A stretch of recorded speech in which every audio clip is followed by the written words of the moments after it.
We want to welcome the fabulous, the awesome, the talented Leon to Hello Beautiful. If I see a bunch of people doing something, that's the last thing I want to do.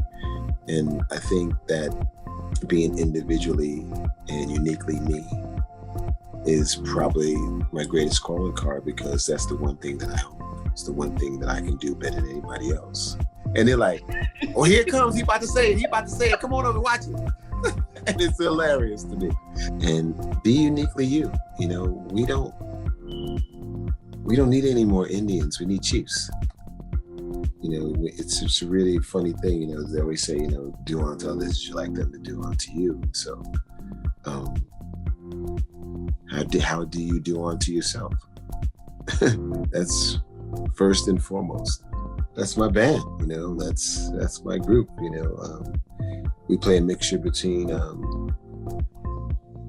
reggae and soul music with a little rock in there, I guess, and some pop. I love performing on stage. I love, you know, as I say, we move butts. So I love rocking the crowd. How does Leon define self-love?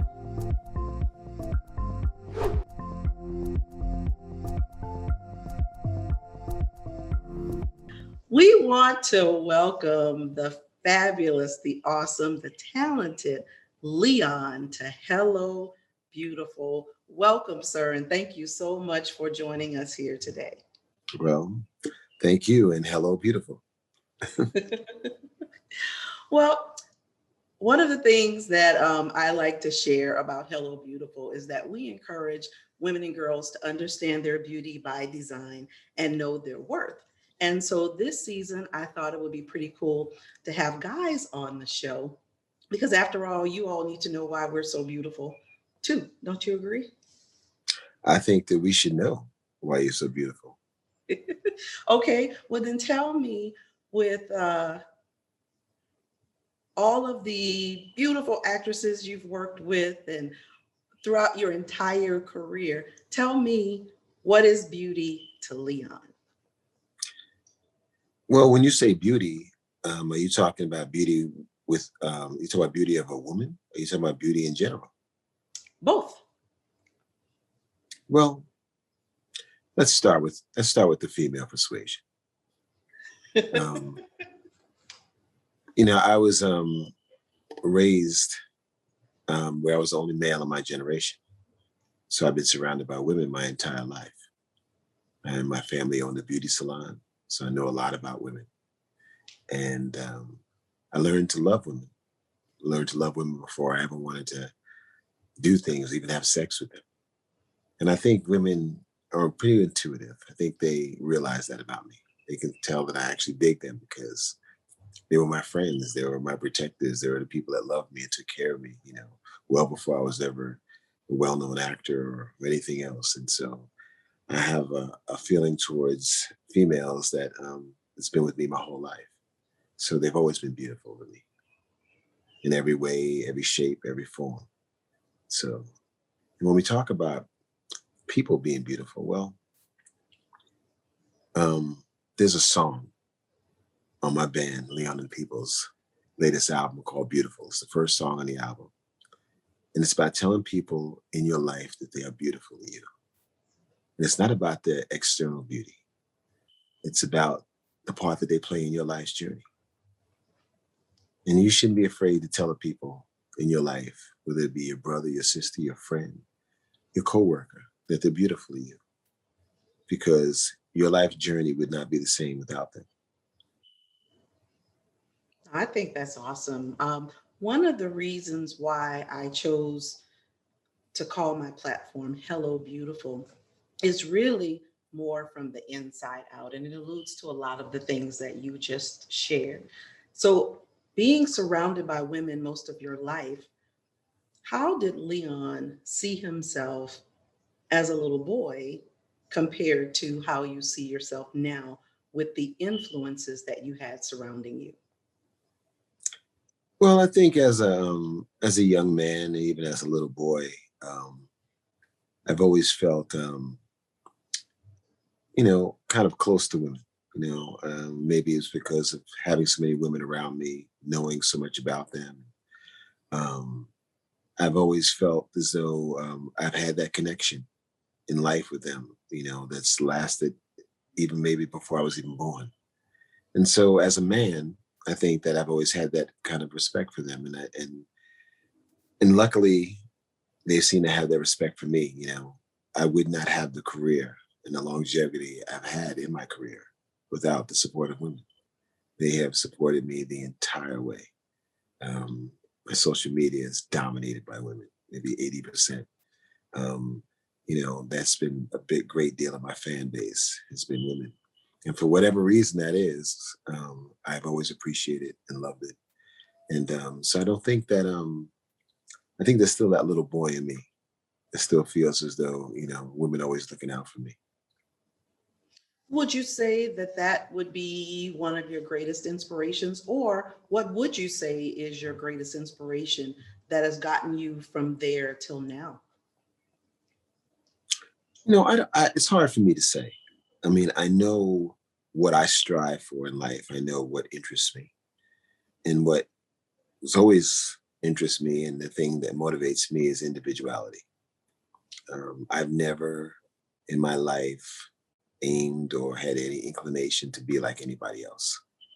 It doesn't interest me. Um, you're not going to see me, even on social media, doing anything that you see every single other person do. You're not going to see me doing some TikTok dance or anything else. And it's not like there's anything wrong with it. It's just that it's just not unique enough for me. If I see a bunch of people doing something, that's the last thing I want to do. And I think that being individually and uniquely me is probably my greatest calling card because that's the one thing that I own. It's the one thing that I can do better than anybody else. I never claimed to be the best actor. I never claimed to be the best singer. I never claimed to be the best person. But I do claim to be the best Leon because that's the one thing that no one can be better than me if I'm true to myself. That is powerful. That is really, really powerful. And it makes me wonder. I've looked at several of your interviews before, and you've been asked a lot, like, "What's your favorite movie?" And your answer is usually it's hard to pinpoint one favorite in particular because there's so many that we love and that we've enjoyed watching you over the years.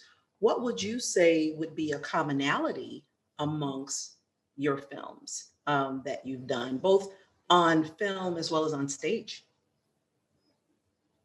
Mm. Well, unfortunately, as an actor, we're just a pawn in the process. Um, you know, we're the last piece of the puzzle often. We don't have control on how the finished product turns out. But um, the one thing I do have control over is my performance and how I approach my role and how I understand my character. And I would hope that the one commonality would be in my work is that you always believe that I am that person. It's the thing that I strive for the most is to take a writer's words and breathe life into them and to make them real. Um, and then it's up to the story. At heart, I'm a storyteller and I love telling stories. And when I play a part in a movie, I'm just playing a part in that story. And if you love the story, then more than likely you're gonna love my performance. Well, that's a great answer. One of the things that I've noticed about your performances, and it alludes to pretty much what you just said, is you make the character believable. It's like you become one with the character. When I first heard that you were going to play Little Richard, it was just like, how in the world, we're going to see, the transformation. And my husband and I, we watched it and we were just amazed. And Mhm. of course, according to my sister Shannon, which I have to give her a shout out, she said, "Well, you will forever be David Ruffin" to her, which I'm sure you've heard that like 10,000 times. But Mhm. I had to say that just for her. But all of your characters, it's like we become so immersed in that character. It's like you are one with that character. Where does that come from? Is that something? I know with different actors they go through certain processes to become that character or to get in that space? How do you get into that space to play a David Ruffin or to play a Little Richard or to play JT? How do you get into that space? Well, I get into that space by preparation, preparing myself to play a role, or more importantly, to become someone else. Um, you know, for example, when I did Cool Runnings, Mhm. if you went into my place where we were filming in Pittsburgh, you would see, you know, the sign. I mean, not to mean it's not in Pittsburgh. I got mixed up temptations. You would see in my house, you would see signs of this. I mean, pictures of just runners, all different track stars and champions. Because for me, it was very important for me to look like, a track star. That is the opening of the movie. And once you believe that I am that person, then I can take you anywhere. And if I can take you on a ride, to Calgary, a bunch of Jamaicans riding in a sled, then that means because you believe that I was Doris Bannock, the sprinter who turned into a bobsled. And it's the same thing with, portraying David Ruffin, for example. I had clips of him on every television in my house, and would watch his movements and would talk to people and just, figured out a way in which I could bring his character not just to life, but when you play someone who actually walked and talked on this earth, you have a responsibility to capture his essence, because there's people actually knew him, there's people related to him, and you always want to do that justice. And it's almost like giving reverence and even respect for who they are, the good things as well as the bad, which is how we all are. There's so many things that make us as a whole person. Oh Um, yeah. what would you say, if you've had this experience, the quote unquote Black Hollywood? What would you say, or have you ever experienced um, any really lows to where you were uncertain about your career? And I won't even necessarily just say Black Hollywood. I just say Hollywood in general, since we often get pigeonholed. Because I do find that the roles that you play to me just transcend color. What you embody in your roles is just a certain human essence of every character that you play.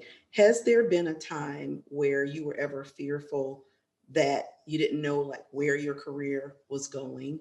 And if so, what brought you from that place to a better place of having the confidence to know that, my next job is here? Without a doubt. And very recently this has happened. I would say over the last, I would say, for a good 7, 8 years, up until maybe a year and a half ago, 2 years ago, Wow. I was very uncertain about my career, and you didn't see much of me on screen. Um, I just delved into music, and I was touring with my band and making music, and a lot of that had to deal with the business of Hollywood. Um, I was a bit frustrated with it. Uh, you know, when you have a body of work and you think that you're putting yourself out there and you're getting good reviews and people seem to love you, you would think that's enough to carry you through your career, and to get the roles that you want. But there's a business aspect of it that doesn't really make sense, with the art.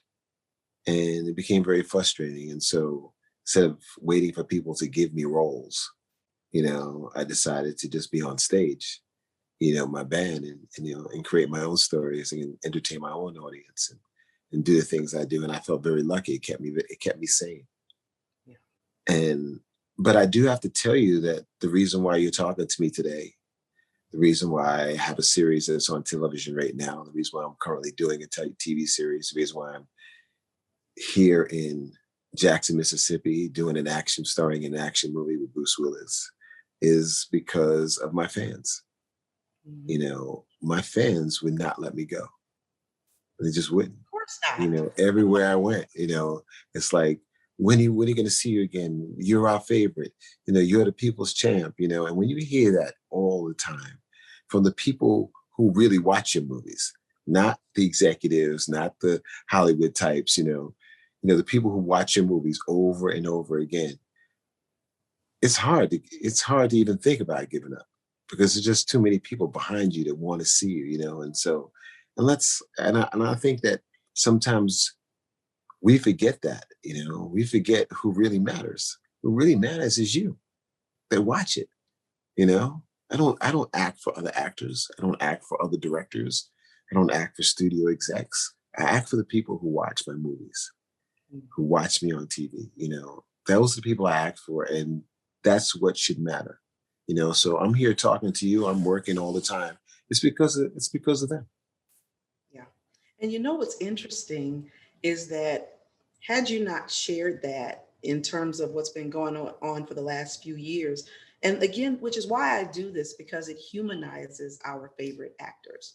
It humanizes our favorite celebrities because to us, you never went anywhere. Mm. And that speaks volumes of your body of work because no matter how long ago, I mean, my best friend Tammy, she and I think probably watched Five Heartbeats like many other people. I mean, I couldn't even tell you how many times we watched that movie over and over again. And every time you watch it, it's like watching it for the first time. And Mhm. so for us Except as except you know the words. yes. Yes, we know the words, we know the song, and they're like our favorite punchlines, our favorite answers to certain things, and so for us, It's so funny. It's so funny. I mean to interrupt you, but it's so funny because people are like that. I've been lucky enough to make movies that have stood the test of time. And sometimes now with social media, people actually are posting, the TV screen while they're watching it, and it's so funny because you hear yeah, them talking and they're like, oh, here it comes. He about to say it. He about to say it. Come on over and watch it. And it's hilarious to me. that would be my house. It absolutely would. And so for us, when you talk about the business, those are the things that we don't see. Those are the things that we don't know. And even to understand that as with any human being, any working human being, whether you're a celebrity or an average everyday person, we all have those insecurities at times. We all wonder sometimes what the future may hold or what's next or have I reached my end? And so I asked that question and it was refreshing to hear the answer. Not that you would ever want anybody to ever be insecure or have these feelings or angst about what's next, but like I said, to us, you never went anywhere. It's Mhm. like, and so we get it, and it's because those movies live on, and so with your future projects because you've played so many different kind of roles, is there any kind of role that you haven't played yet that either we're going to see coming up soon or something that you would like to play, a type of character? I like to play all type of characters. So Mm. as far as I'm concerned, there are many roles in many ways you have not seen me yet. Um, yeah, I mean, there's so many different stories I'd like to tell. I Yeah. think that the one thing that I haven't done yet, um, that I hear um, people would like to see me do, and I would like to do as well, is I'd like to do a gut wrenching love story. Yeah. I'd like to do a story, where you show a man, especially a black man, going through a range of emotions, Hmm. and as well as his partner, his woman, and you know, In other words, real life. yeah, yeah, exactly. I'd like to do, my my mahogany, or or something like that, Claudine, or something along those lines, No, which that would be awesome. yeah, I, where we just so because as people we go through mirrors of emotions, and you know it's, I sometimes I reference songs that I've written, that are on my latest album. Another one of the songs is called Happy and Sad. And it's because that's what love is. It makes you happy and it makes you sad, you know. And yes, I do. yes, exactly. I mean, you haven't been in love unless if you don't know that. And so yeah, I mean, I'd love to do that. I'd love to, you know, get down and dirty with, another actress and tell a story that really touches people's hearts, and that they identify with. And I think that that's kind of where we are right now. We don't see enough of that. One of the conversations that I've had recently, we were talking about like James on Good Times and the significance of his role on Mm, Good Times, being a black male, and when you think about men of color, and you think about the so many, like you said, there's so many ranges of emotions, because there's a different kind of weight on your shoulders than any other man, if you know what I mean. Just, being black in America, first and foremost, mm. but also I would imagine in Hollywood, how is that for you with competing, or do you feel like it is a competition with men that are not men of color, for certain types of roles or certain types of movies? No, not really. I mean, I did when I first started. When I first started acting, um, there weren't that many black actors that were acting in movies or television. And there would be one maybe in every movie, and if you're one of those actors, they got those roles, and I was luckily. And then And you there'd be didn't like die. there would be a guest starring role, like a hit series would have, once a season, maybe twice, they have like that guest starring role of a young black actor, whether he be a ball player or a guy recovering from crack addiction or whatever it might be. You know what I'm saying? Um, and I remember, those actors. Luckily, some of them are still working today. I remember like Michael T. Williamson, um, Eric LaSalle, and well, Eric's more like in directing now, and other people, that were around, of course, Denzel and Blair, and so there weren't that many. So the competition back then was like, why don't you make some of these roles black? Mhm. Why is it that? And I actually had a situation when I was starting to do movies with an executive at 20th Century Fox, in which he thought I was being rude or something like that, or whatever he complained to my agent. Um, when he was talking to me about a movie that he thought I should be in, that he was interested in me being in, that was going to star, probably one of my friends at the time.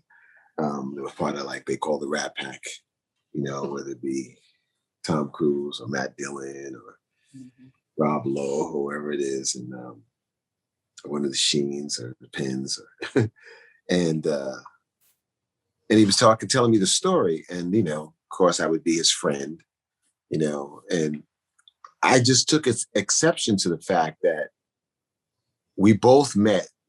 We both would meet the lead girl in the movie at the same time. She'd meet us both, and I'm not trying to change the story because it is who it is. The story's between those two. But I said to him, I said, "You really think that just because she's white, that she's not going to even notice me?" Mhm.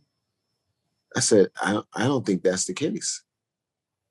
And then he had his picture of his family, and he had like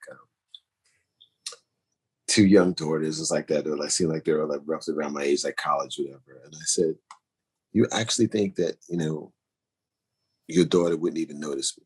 And he took offense to that. Well, and you and know why? and And I'm not saying I would be with them. I'm like, but you're gonna notice me. sure. I'm not the type of guy you don't notice. You could choose to be with him. That's cool. But I mean, you notice me. I'm not invisible because I'm black. Right. And you I know. totally get that. And I also totally get, and if I may be so bold, it's like, how dare you, so to speak, think that you should be noticed, in a situation like that. And sometimes that is the arrogance of Hollywood, especially when it comes to people of color. And actually, it's refreshing because I don't take that from you as a sense of arrogance, but what I take that from you as, there are things about me that make my presence known. And which again is why you're there and why they have you there, regardless of where you are in your career. So I think that that was bold, but I also think that um, it's important to have a voice, especially in some place like Hollywood, and have a say so. When I listen to Chadwick Boseman talk about, why he got fired, from his job because he spoke up. Hello, beautiful. I hope you are enjoying the fabulous, the awesome Leon. As you can see, he has not aged a bit and he is still awesome. But we have so much more to come. So why don't you take a moment to like, to comment, and to subscribe. And don't forget to hit that notification bell so that you can be notified on all of our future releases. So now we're going to get back to listening to Leon. Back to the show. Um, and it really does make you think. Um, what does that do?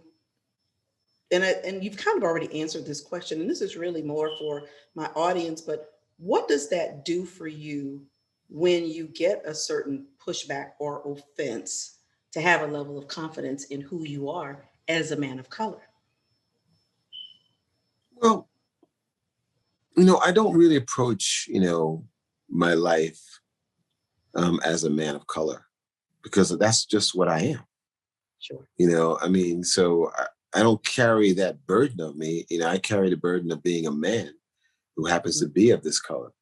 I'm very much awoke and realize how others may look at me, Sure. but how I look at myself, no. And I've been very blessed to have grown up in a world in which I didn't have to have that. I grew up going to parochial schools most of my life, where I was one of the 1 to 4 blacks, that be in my class. And I grew up in like a predominantly Italian neighborhood for a great portion of my life. Yet I was always very close to my family. So I was always around different people and I Mhm. was always accepted for who I was. And I never really carried the burden of being anyone other than the best person I could be. I grew up to realize that how other people thought of me Mhm. and how the world was and how the world is. Does that affect And your approach? That even though your perception is different and your awareness of how other people see you, does that have a certain effect on who you are or how you present yourself? without a doubt in my field, because it has to, you Mhm. know, um, let's face it, what I do, is presented to the public. What I do is, I'm hired by other people to be on screen or be on a stage. And, so um, people's perception of me is of huge importance, whether I want it to be or not, or at least their perception of me as a performer.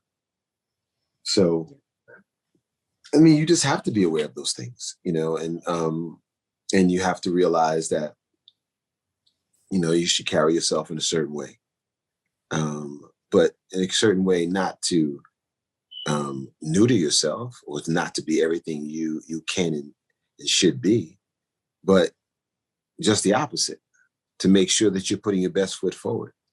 And that if you're denied anything, it's because you weren't good, not because the color of your skin. Yeah.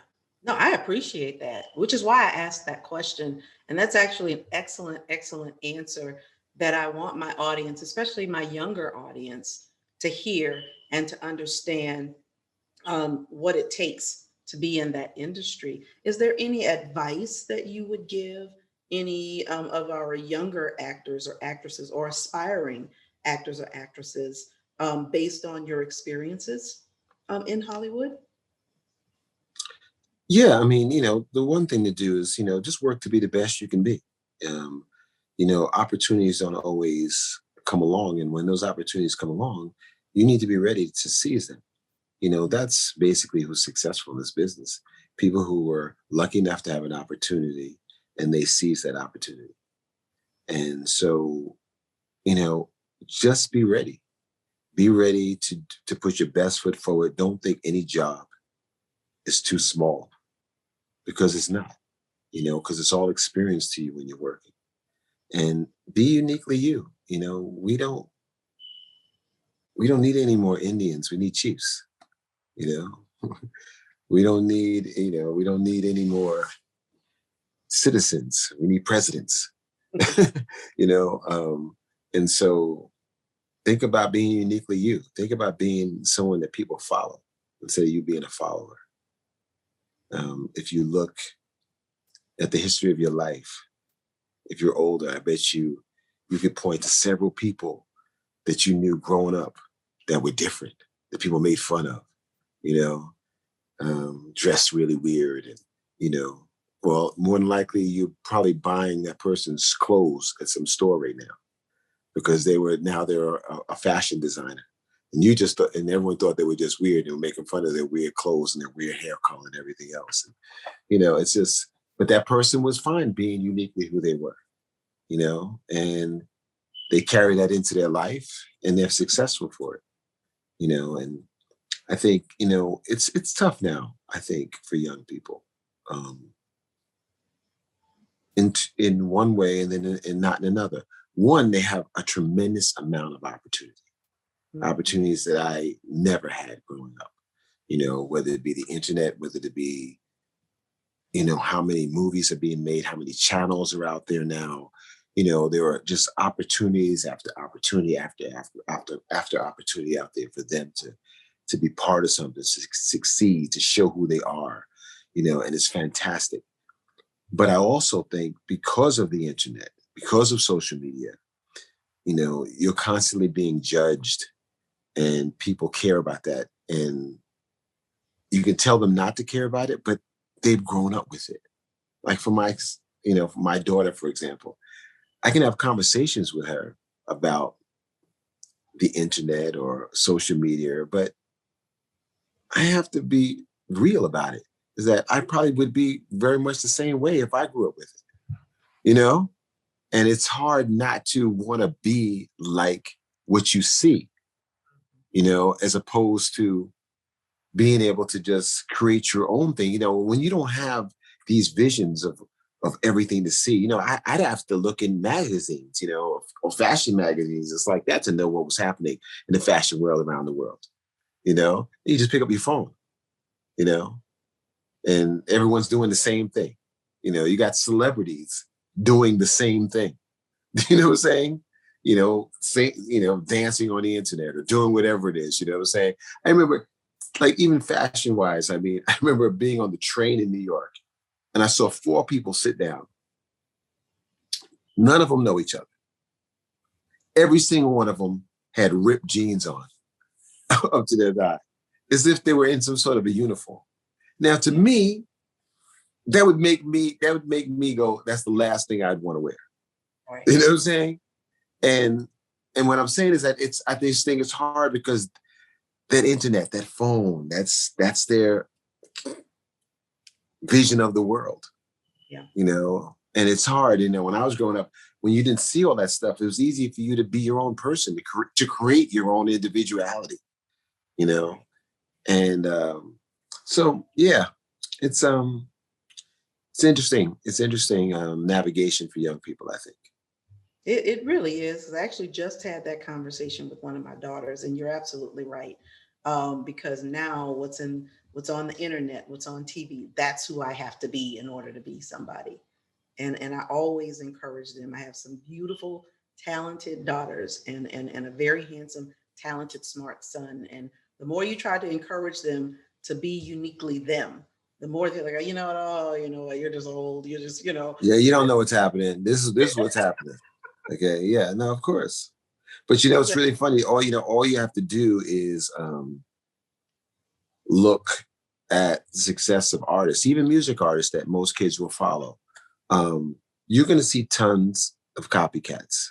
I mean, you'll see it. 90% of all rappers act the same, present themselves the same. But you're going to look at that 5%, that 2% that are different than the rest of the pack. And they're the ones that are most successful. Mm-hmm. and because they are creating a whole new wave of people following them. Right.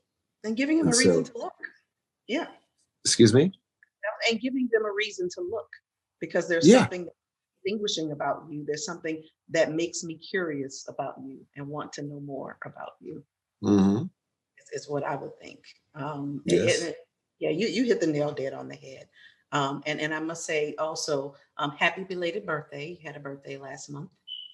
Yeah, I did. I did it. That comes around once a year. And I bring that out because, first of all, time has been good to you, first and foremost.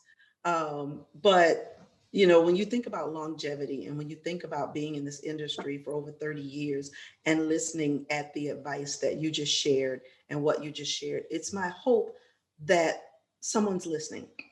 It's my Mhm. hope that our young people, because again, everybody wants to be in the cookie cutter brand of what's the here and the now. But again, it's just that one odd one out for whatever reason is the one that will get that look and get that attention, which also goes back to and this may or may not have been the point you were trying to make, but at least my takeaway from what you shared about when you were saying about being noticed, if you're there with the white guy being noticed.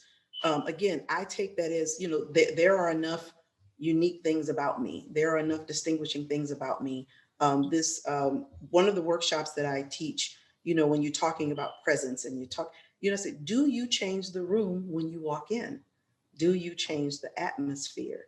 And that's what I teach my young people. That's what I teach my kids. You want to change the atmosphere when you walk in, not in a, loud, but sometimes even with what's unspoken. And I think your characters, the reason why they resonate with us so much is it's just as much of what you don't say as it is what you do, but it's a presence. It's a presence that resonates, which Yeah, I think, yeah. A lot of people, a lot of young actors don't realize that you don't need words to act. You know, um, I would think some of my best moments are when I've had very little or nothing to say. mhm, Um, I remember a compliment that I got from Michael Mann.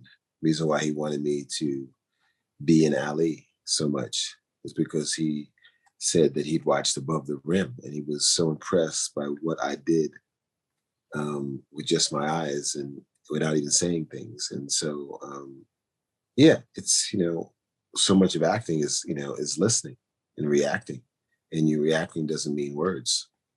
It means that people can see on your face, in your eyes, you know what you're feeling. yeah, yeah, totally agree. Shifting gears just a little bit, we have a recurring theme this season, and that theme is defining self love. How does Leon define self love? Um, well, self love is it's not your first love, because your first love is obviously more than likely your parents or whatever feelings that you have when you're a child. But self love, to me, it should be your primary love, because it's from that love of yourself, it's how you love and treat other people. And it dictates your life. How much you care about yourself, how much you love yourself, allows you to have the things that you need to have in life. And that's including love of others. And so, loving thyself should be primary. You know, People who aren't healthy, people who don't do the right things, people who don't treat other people with respect is because you don't treat yourself with respect. And it's a really funny thing. They always say, do unto others as you like them to do unto you. And so, um, how do you do unto yourself? That's first and foremost. Yeah. You know, I think that so often, you know, even when I meet a new woman in my life or anything else, the first thing I look at is, her surroundings. What does her place look like? How does she put herself together? This tells me a lot about her. This tells me about about how much she loves herself, whether she's even capable of loving me or anybody else. She Mm. has yet, yeah, she has yet to even learn how to love herself properly. And so, yeah, I mean, self-love is paramount. But that's huge what you just said. That's huge. Because when you think about it and you put it in that context and you think about that, when you see and this is again why I think it was so important to have men on this season is because we need to know what you all see when you look at us. And I know when my husband shared, we met in high school, and when my husband shared with me, what he noticed about me before I even realized he noticed anything, that meant something to me. And I think it's important as women how we carry ourselves and how even more so than putting on eyelashes or being all made up or what have you. It speaks volumes for you to say that as a man. Um, in terms of defining self-love and looking at that and even how you related it to how she would love you. That's huge. And I think it's extremely, extremely important. Excellent, excellent answer. Thank you. Thank you for that. Thank you for Tell appreciating me, tell me about Leon and the Peoples. it. um, that's my band. That's my group. We play a mixture between reggae and soul music with a little rock in there, I guess, and some pop. And yeah, I love being my band. I love performing on stage. I love, as I say, we move butts. So I love rocking the crowd. And I love telling stories. There's very few things that rival, you know, people enjoying music that you perform and that you've written and actually singing it back to you. It's a hell of a high. And and I love it. And I love that I have that as well as my ability to act on screen and um, as a performer, or as an entertainer. And I think it makes me feel a bit more well-rounded. I would imagine, looking at some of the more musical movies that you've played in, um, how was that for you being a musician? Because sometimes you have actors that play musicians, but they're not musically inclined. How is it for you as a musician playing a JT or playing a David Ruffin or playing a Little Richard? How is that for you as a musician? Well, I can't really say because at the times when I was playing those roles, I wasn't a professional musician. Mm, Um, my band's first album was in 2007.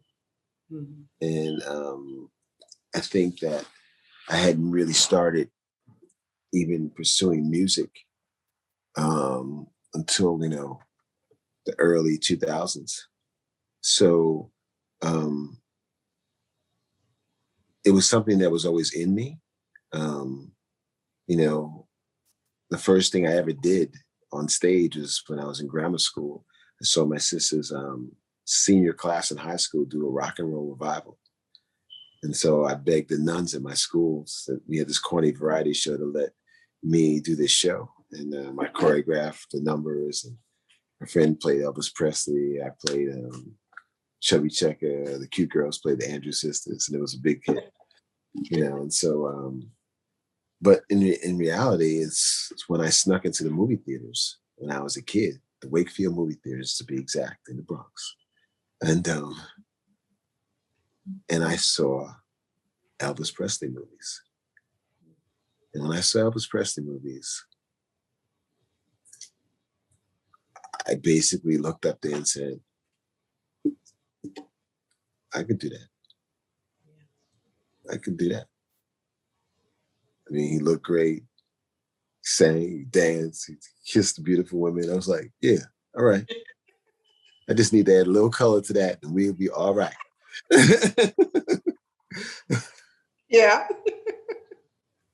No, that's pretty awesome. That's pretty awesome. And you know, and it's also pretty cool that even while you're still developing, or I would say continuing, not necessarily developing, but continuing your acting career, that you can still be able to divert and then have a music career. Mm. How in the world did you pull a band together? Being as it may, like you said before 2007, you were not a professional musician. How was that for you? Well, I was lucky enough to host a lot of music festivals, and because of my being a well-known actor, and being a well-known actor who did musical performances in movies. So they asked me to host a lot of reggae festivals. And so I would get to know a lot of musicians and, really great ones. And, lots of times we'd be backstage singing a cappella and stuff. And they would encourage me. They're like, you should sing, man. I mean, you don't need to, but you can. And it sounds like you want to. And so I was asked to be in this band called the Young Lions in New York, with some great musicians that played for like Sting and Bruce Springsteen and Steel Pulse and UB40. And it was great. It was a great experience, but we were doing cover songs and I wanted to do original music. So I felt, I formed my band called The Peoples. And I tell people this is it's a joke, but it's real.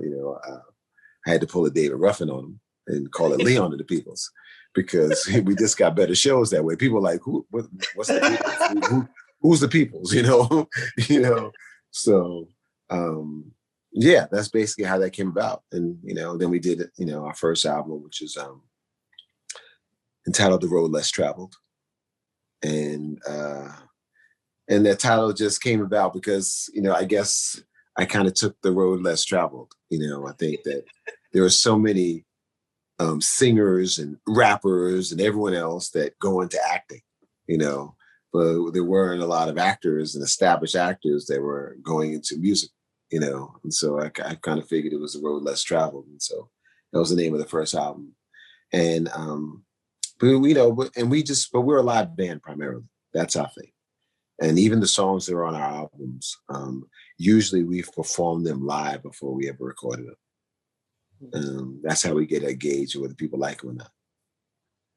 We have a real band sound, because I grew up loving bands, something we don't see a lot of now.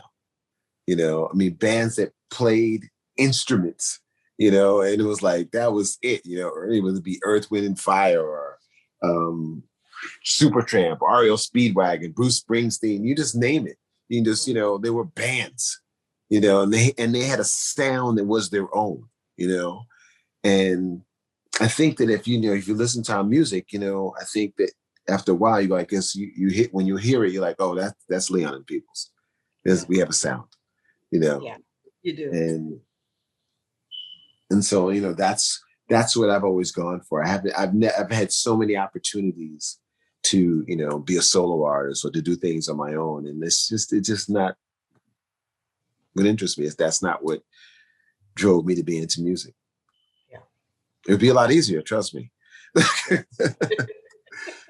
I could imagine, no, but I think that's pretty cool. I think that's pretty good that you're able to do that and not just do it just for the sake of doing it, but do it because it's something that you're passionate about and something that you can enjoy. So I think that is pretty cool. And so then we go into our last segment, which we do a word association. So I would say a word, and then you tell me the first word or the first thing that pops into your mind. Is that I'll try. okay? I'll try. Okay. Music, Leon and the Peoples. brotherhood,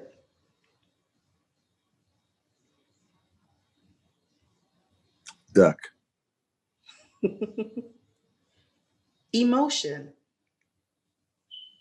Love. Leon and the Peoples. Reggae soul. Shy brother. I had to do it. 5 heartbeats. JT. Matinee idol. David. My confirmation name. Russell.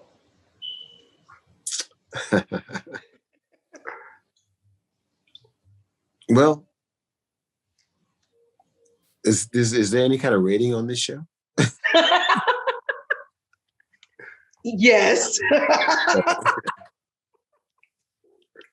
No, because there was just an article that just came out this couple days ago about the anniversary of the Waiting to Exhale, Mhm.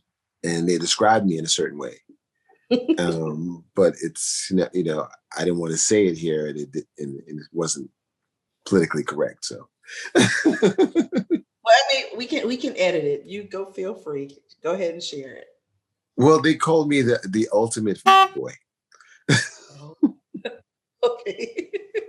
Oh God. Listen, I didn't write that. I'm just reading it. I'm just reading it.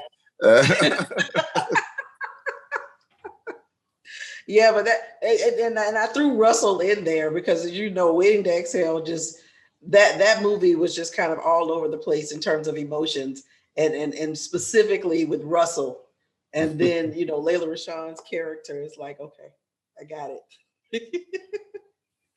Okay. Noel. My heart. And the most important one, Leon. Me. That is pretty awesome. Thank you so much. I sure do appreciate this candid conversation, and really just a conversation getting to know you a little bit better. I always try to approach it with not necessarily asking the same questions that you get asked a million times, but going back to what you were saying in terms of being unique and being different, wanting to maybe give my audience something that they maybe didn't know about you before, that they're getting to know now. So I thank you so much for being on Hello Beautiful by Shannon Ayers. I appreciate you joining us and sharing who Leon is with us. So thank you so much. And I'm really excited about everyone hearing what you have to say. Well, thank you for having me. I appreciate every single and each and every person that thinks anything of what I do, because beauty's an eye of the beholder. So thank you for having me. I had a good time talking to you, and keep doing what you're doing, okay? Thank you. Thank you so much. You be blessed, sir. You be encouraged, and you be inspired. I will try.